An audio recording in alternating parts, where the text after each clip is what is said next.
எல்லாருக்கும் வணக்கம். இப்போ நம்ம தண்ணி தாகம், வெயில் காலத்தில் நிறையா தண்ணி தாகம் வரும். அதுக்கு நல்லா காற்று இழுக்கணும். நாக்கு வெளியே அனுப்பிச்சிட்டு மடித்து அந்த காற்று அந்த நாக்கு வழியை உள்ளாங்க.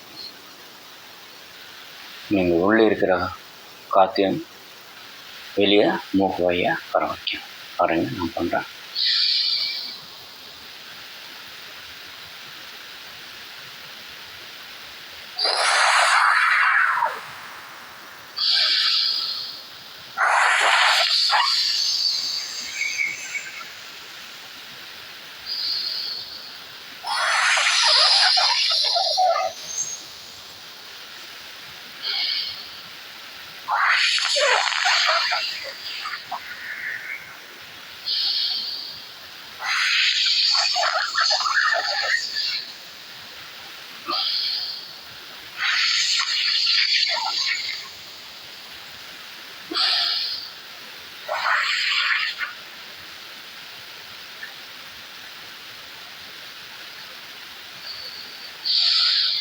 இது மாதிரி நீங்கள் காற்று நல்லா நாக்கையை மடித்து உள்ளே அந்த காற்று இழுத்தா அந்த ஈரப்பசை நமக்கு தண்ணி தாகம் அடைக்கும்.